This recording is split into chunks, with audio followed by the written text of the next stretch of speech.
College of Education, the home of professional teachers. So in this episode, we will learn to know more about lesson plan, the proper way on how to make a lesson plan, and what is the importance of lesson plan in the profession of teacher. So now we will meet one of the effective professional teacher from the College of Education, Ms. Donita Silva, to give us an idea on how to make a detailed lesson plan. Good morning. Today, I will be discussing to you about the parts of a detailed lesson plan. Okay, so of course, lesson plan serves to be the blueprint of the teachers, just like the engineers, wherein lesson plans become their guide as to how will the instruction work when it is demonstrated by the teacher. So, detailed lesson plan is somewhat different from the other forms of lesson plan since detailed lesson plan highlights from the word detailed all of the possible happenings that may took place in a class. So it will involve not just the activities done by the teacher but also of the students, reflecting in it the conversation that happens between them or the interaction that happens between them. So as the teacher makes the detailed lesson plan, he or she must anticipate what could be the responses of the students when he or she gives such activity. So let's start with the parts. Of course, a detailed lesson plan must start with what? Anyone? What's the first part of a detailed lesson plan? Objective. Pardon, please? Objective. Very good. So, it starts with objectives. A teacher must have a vision as to what she will expect at the end of the class. What will her students become after they have gone with this lesson? And what's very important with the objectives is that the teacher must make sure that it is outcomes based.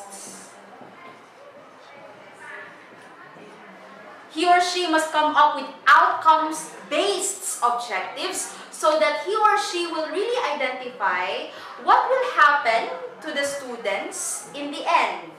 They become the product of the lesson. So that makes it a progressive type of instruction. So in the objectives, we must make sure that we include objectives concerning the development of the three learning domains. So what are these three learning domains? The Cognitive, affective, and psychomotor. very good. So it must all be included in your objectives. The development of cognitive, affective, and psychomotor development of the students. Okay? So cognitive when it comes to their mental ability, affective when it comes to their emotional, and psychomotor, how they were able to really be practical in coming up with the activity so that they will be able to learn the lesson. The second part of the detailed lesson plan is the subject matter. Okay. So of course, the teacher may have the book as a guide as to what subject matter he or she will have during the lesson. And so, under the subject matter are two subparts, which are, number one is the Topic. Okay, so the topic. So the teacher must then emphasize what is the topic of the lesson. So, for example, the subject is on math. Okay, but we have a lot of topics that are discussed under the subject math. So we must be specific with our topic. Okay, so you must indicate what topic and what skills could be taught to the students in here. Another part is the Materials. Okay, so the materials. So what do you mean by these materials? These are the instructional materials or references or maybe sources that are being used by the teacher so that it could supplement then the teaching and learning process as we will go on with the instruction. So although we consider the teacher as the best instructional material, but it's still in the principles of teaching, we should be making sure that we provide students with manipulative materials wherein this could help supplement their learning. So, the materials also include, aside from, for example, the books, the visual aids, or even other instructional materials included, you also indicate here the references. Where were you able to get the sources of the topic that you have discussed? The next part of the lesson plan is procedure. Okay, the procedure. Very good. So, this will then give us the outline of how will the instruction work in order or in chronological order. So, we have first the preliminary activities or what we call the preparation done by the teacher before instruction. So, under the preliminary activities or preparation are experiences on motivation, review, or drill. So, the teacher may start the class with this specific activities such as motivating them, giving them some lead on what the topic will be all about, the review of the previous lesson which might help them in understanding the next, or a drill, maybe a short quiz to diagnose their learning or their interests or the things that they still need to know during the instruction.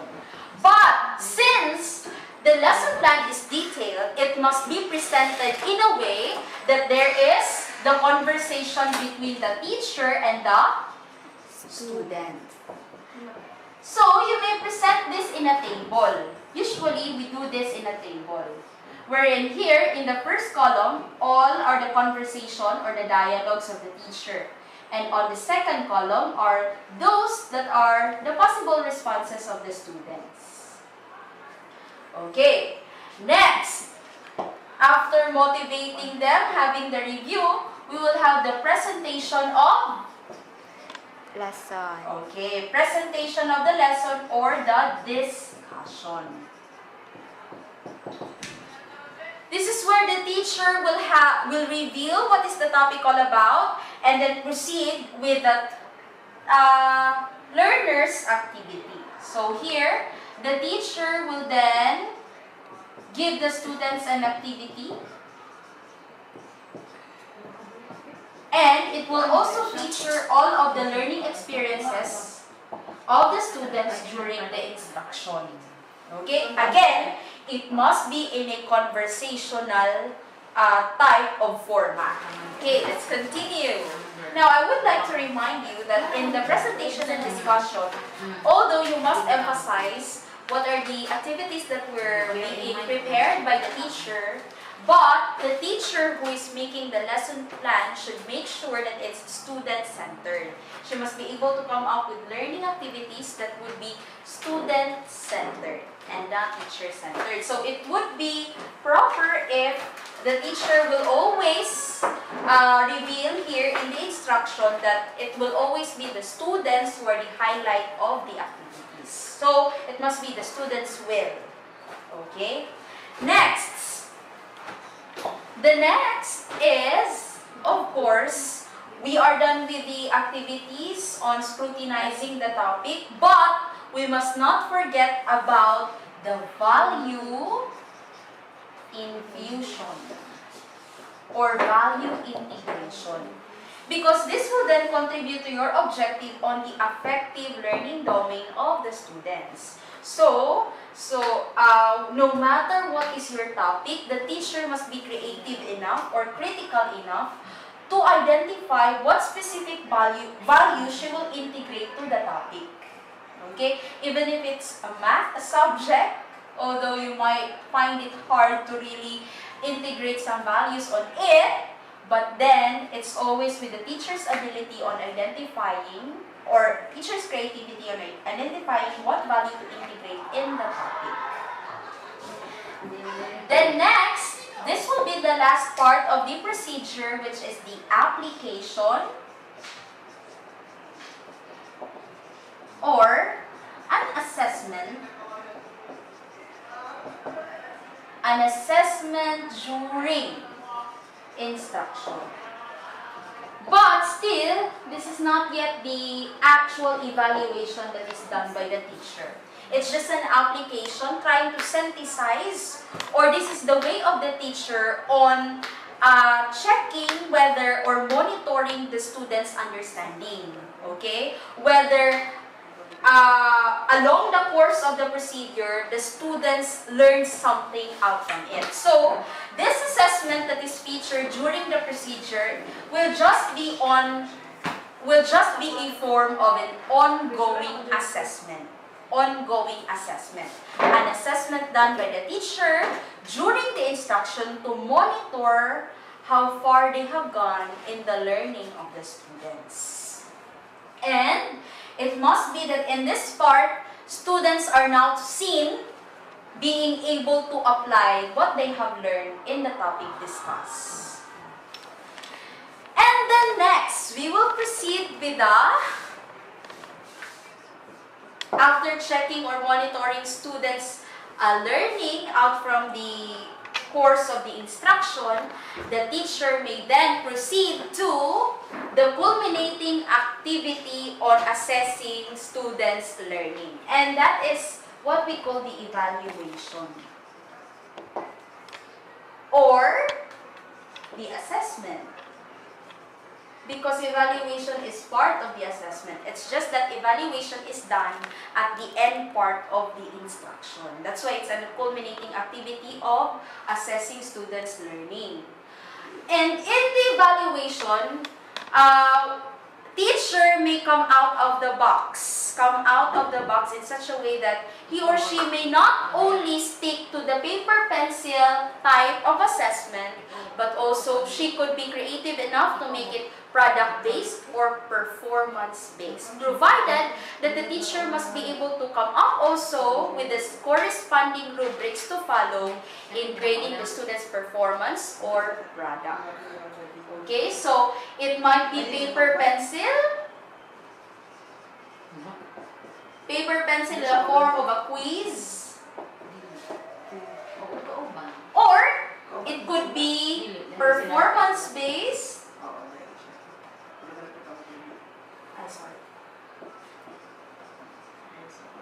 or the product-based. So it's up to the teacher which assessment is appropriate with the objectives that she had set. Lastly, the last part of the detailed lesson plan is all about assignment. Okay, the giving of assignment. Now, in the assignment, it could be somehow an activity as extension to the topic. That is to really develop the students' skills further, or somehow an enrichment. But assignment could also be a type of activity which leads the students to the next topic. So it could be an enrichment for the students' skills and knowledge about the topic being discussed, or maybe an activity which will lead them in identifying the next topic to be discussed by the teacher. So that's for the assignment.